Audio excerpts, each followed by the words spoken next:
Buenos días, familia.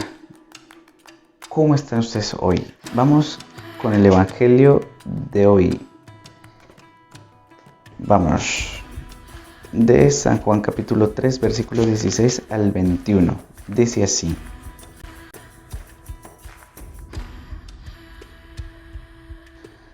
Tanto amó Dios al mundo que entregó a su unigénito para que todo el que cree en él no perezca, sino que tenga vida eterna.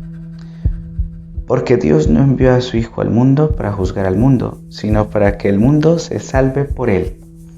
El que cree en él no está juzgado, no será juzgado.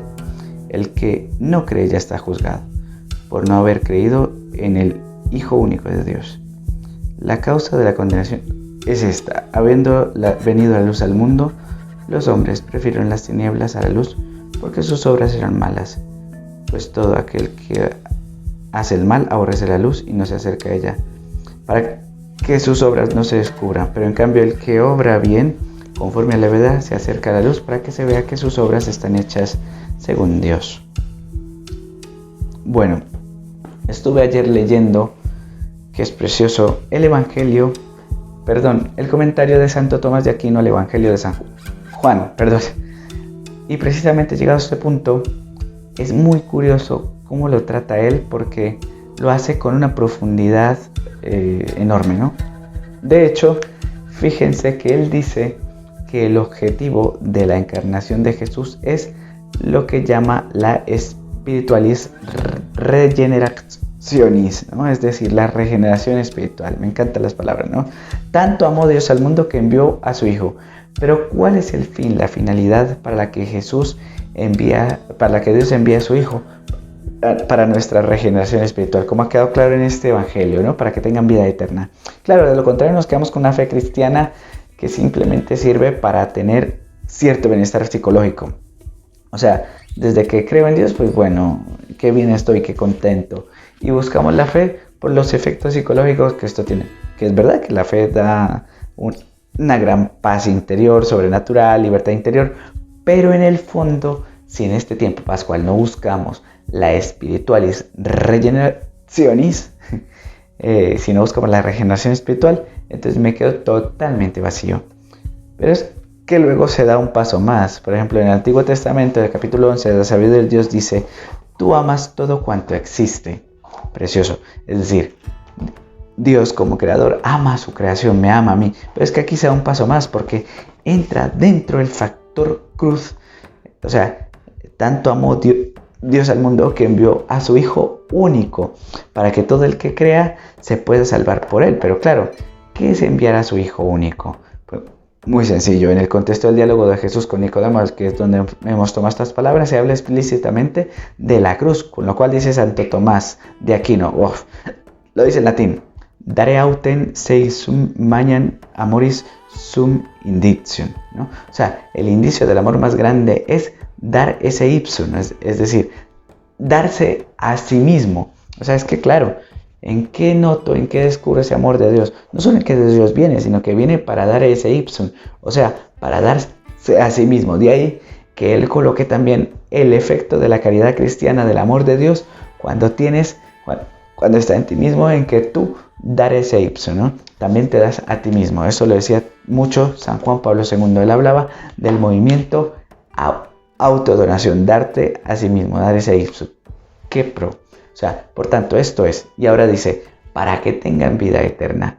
O sea, ¿qué es la vida eterna? Si alguno se puede imaginar, pues no sé de qué forma, ¿no? ¿Qué es la vida eterna? Decía Santo Tomás de Aquino: vita eterna nil acum ex fruideum. Nil alium, ¿no? O sea, la vida eterna no es otra cosa. ¿Cuál? Fruideo, o sea, disfrutar de Dios. O sea, la vida eterna es fruideo, disfrutar de Dios. Impresionante. O sea, ha venido para que tengas vida, para demostrarte su amor, como para darse a sí mismo. Y eso es una regeneración espiritual. ¿Y qué es la vida eterna? No es otra cosa que disfrutar de Dios. Ahora, pilas. Ahora, el amor ha de ponerse de manifiesto gracias a las obras. Miren, no podemos vivir una vida cristiana, de principios y ideas bonitas. el Señor manifiesta su amor gracias a la obra de su encarnación y de su muerte en cruz. Y tú has de manifestar su amor, tu amor, gracias a las obras. Y si no, lee el capítulo 5 de la carta a los Gálatas de San Pablo, donde distingue las obras de la carne y las obras del Espíritu.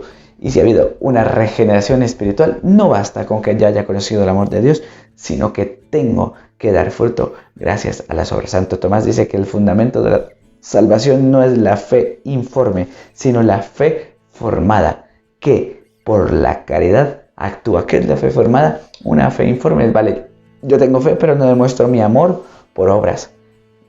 ¿Y qué son las obras? Leed el capítulo 5 de los Gálatas, las obras de las carnes. De ahí viene la lujuria, las borracheras, las disensiones, todo eso. Y dice San Pablo, los que así obran no heredarán el reino de Dios. Y Santo Tomás de Aquino trajo a colación todo esto. ¿Para qué, hombre? Para que no te quedes únicamente con la fe. Es decir, hace falta actuar en verdad. Y Jesús habla aquí de la necesidad que el corazón humano tiene de ser sincero. Porque dice, aquel que obra mal no quiere acercarse a la luz para que sus obras malas no sean descubiertas. Es que Jesús habla de las obras. Claro, dice Santo Tomás, porque es que una persona mala, aunque ame la luz y la verdad, porque eso naturalmente el hombre lo ama, sin embargo, no quiere ser desenmascarado por esa luz y por esa verdad. Y por eso no se acerca a ella. Entonces, tengo que vivir en verdad. ¿Y qué significa vivir en verdad? No simplemente con la fe, sino que si Jesús se da a sí mismo, yo me tengo que dar a mí mismo a los demás. Y no hay otra forma de darte a ti mismo, piénsalo en el amor humano, si no es a través de las obras. Por tanto, ¿qué pasará en el amor divino? Lo mismo. Queridos hermanos, un abrazo gigante y reciban la bendición. Dios Padre Todopoderoso les bendiga. En nombre del Padre, del Hijo y del Espíritu Santo. Amén. Chao, chao. Perdón por el hipo.